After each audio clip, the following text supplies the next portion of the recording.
Yeah, we were in a an 800-seat theater in the round, so you really are this close to your audience at times.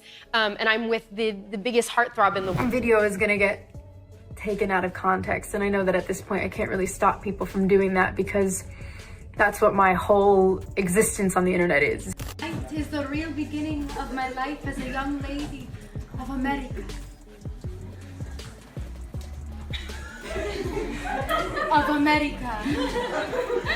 Rachel Zegler was supposed to be Hollywood's next Golden Girl. Plucked from obscurity and handed the lead role in West Side Story, she walked straight into the spotlight. But now, that spotlight is scorching. After a series of tone-deaf interviews, online missteps, and a press tour meltdown that spiraled into full-blown PR disaster, Rachel's once shiny star power has started to flicker and fast. Zegler has been labeled a PR nightmare, and we can see why. The Walt Disney Company seems to be trying to keep her totally hidden, as we haven't seen any interviews regarding Snow White since the controversy surfaced. Of course, people now are just waiting for her next slip-up. What other outrageous thing will she say? But I have a suspicion that Zegler is getting some serious brainwashing media training, so she can keep saying the same things. What was meant to be a career-defining moment with her Evita debut in London is now being overshadowed by something much more brutal. Silence. Not applause, not boos, just row after row of empty velvet seats. The kind of silence that says more than words ever could. Do they say like the audiences in England are different than the American audience? I've heard they're more reserved, and I certainly didn't have a very reserved experience on Broadway. Oh, really? Yeah, we were in an 800-seat theater in the round, so you really are this close to your audience at times. And I'm with the biggest heartthrob in the world. And it didn't start in the theater. Social media turned on her first. One viral comment about Snow White not needing a prince morphed into a cultural battlefield. Critics called her arrogant. Fans felt alienated. Studios scrambled. And Rachel? She just kept smiling through the chaos. But audiences don't forget. And when the curtain rose in the London Palladium, the echo of that backlash was deafening. Because in this business, it's not enough to be talented. You have to be trusted. And once that trust cracks, but the backlash was just beginning. What is it like for you now, having all of this? I think it's a lot of pressure, right? It's definitely a lot of pressure, but I surround myself with very good people who keep me grounded and try to just stay as true to myself as I possibly can. It was supposed to be a nostalgic reboot, a safe bet, a guaranteed win. But when Disney handed Rachel Zegler the iconic role of Snow White, no one expected her to burn the fairy tale bridge in real time. Her now infamous line, calling it weird for Snow White to wait for a prince, didn't just rattle fans. It detonated a generational landmine. Suddenly, Rachel wasn't the charming newcomer anymore. She was the face of forced feminism, studio overreach, and everything audiences resented about Hollywood's modern rewrites. Overnight, a character meant to symbolize innocence and magic became a battleground for culture wars. And Rachel? She became the lightning rod. When she's starring in it and she's the main character. Go ahead, Rob, play the clip. And to everyone who hates when I win, the winged victory came to the Louvre in pieces, and people still line up to see her. And I can only hope that despite my flaws, and despite my cracks and my breaks, and there are many of them, She's a great actress. that at every premiere and everything I do, people will wait in line to see. The ego on this girl is ridiculous. Wow. Worse still, Disney pulled back hard. No interviews, no late-night appearances, no aggressive promo, just a growing void where a marketing blitz should have been. And the silence spoke volumes. As Rachel doubled down in her interviews, painting herself as misunderstood or misquoted, the internet pulled receipts. Old clips were dissected, reactions were brutal, and hashtags like #Not Miss Snow White trended with venom. Her image began to fracture. Fans who once rooted for the underdog now saw entitlement, and for every attempt at clarification, new headlines emerged. The damage? Done. Her words may have been edited, but the reaction was real.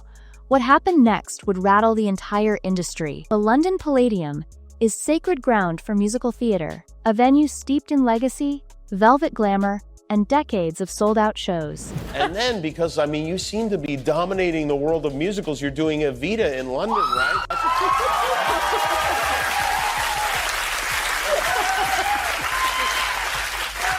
Andrew Lloyd Webber fan right over there. Was that your dad whistling? Yeah. So when Rachel Zegler landed the lead in Evita, it should have been her triumphant comeback.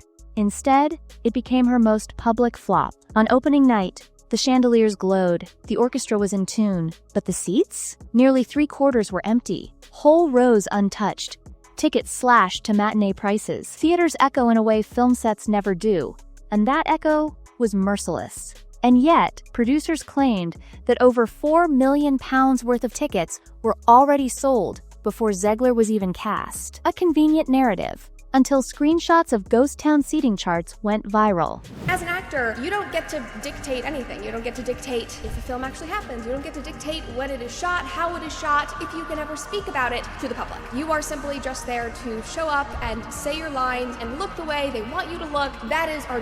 Fans questioned everything. Was this a setup? A cover-up? A desperate attempt to manufacture hype that never existed? It didn't help that you could snag a premium seat for under £30. Less than a movie night with snacks. And this wasn't a fringe play in a forgotten theater. This was Evita. Andrew Lloyd Webber, Tim Rice, a surefire classic that should have sold itself. But the public wasn't buying, literally. The silence inside the Palladium wasn't just awkward. It was symbolic. Seats told a story that no PR team could spin. Trust had been broken. And if Rachel was counting on a standing ovation to repair her reputation, the audience never even showed up. Oh, I'm so sorry.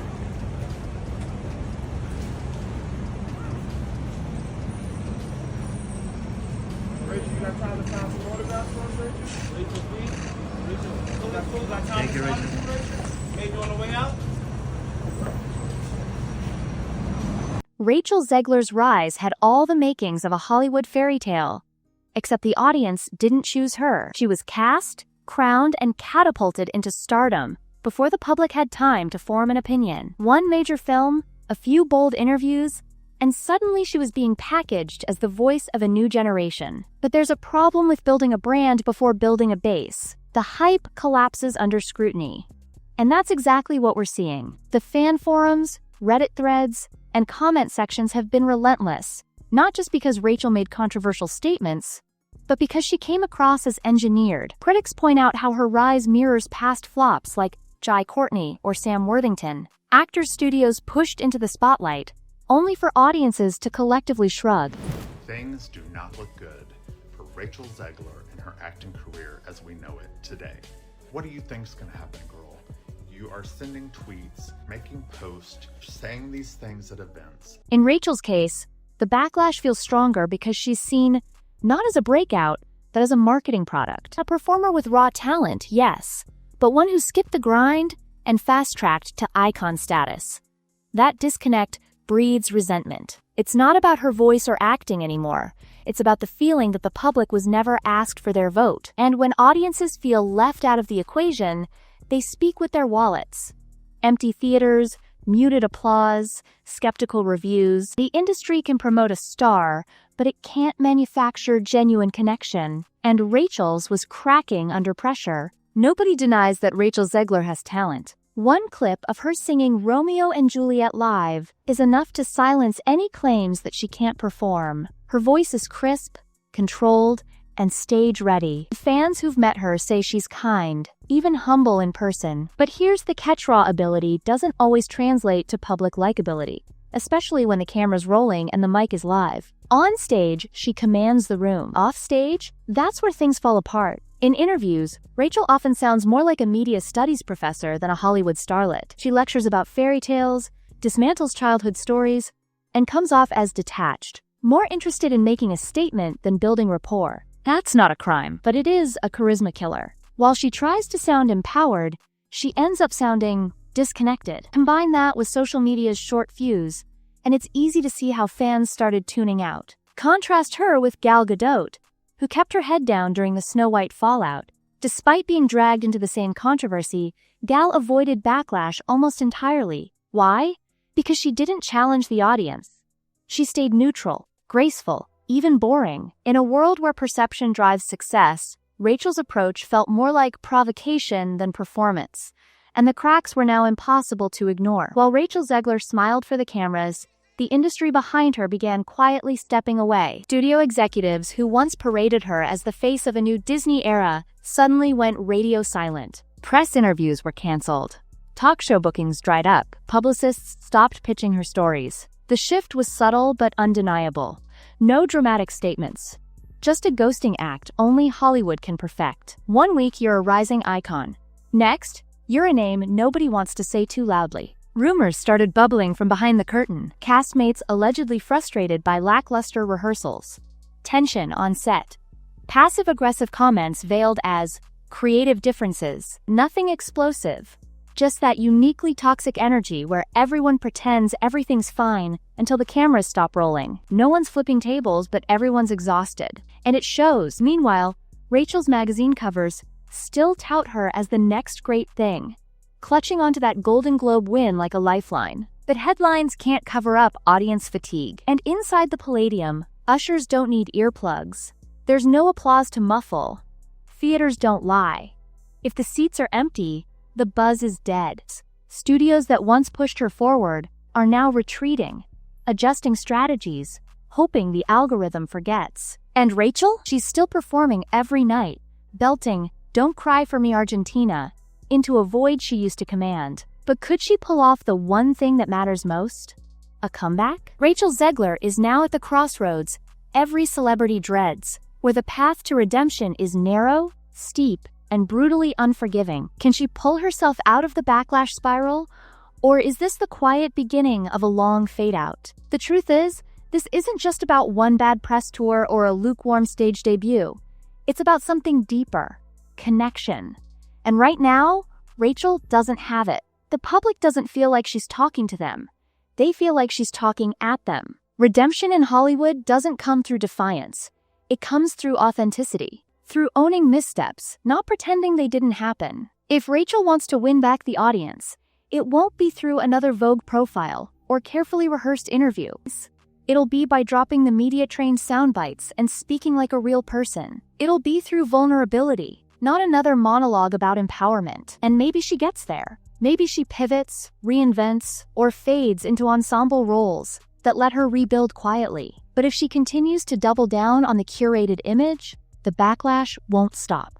It'll calcify. Because audiences today are sharper, more cynical, and less forgiving of pre-packaged personalities. They want to root for someone real, flaws and all. Rachel has the talent. The question is whether she has the humility. And the answer may already be playing out, night after night, in that half-empty theater. In the world of live theater, there's no hiding, no camera tricks, no social media filters. Just the performer, the stage, and the echo of every seat that stays empty. For Rachel Zegler, those empty seats are more than just a box office problem.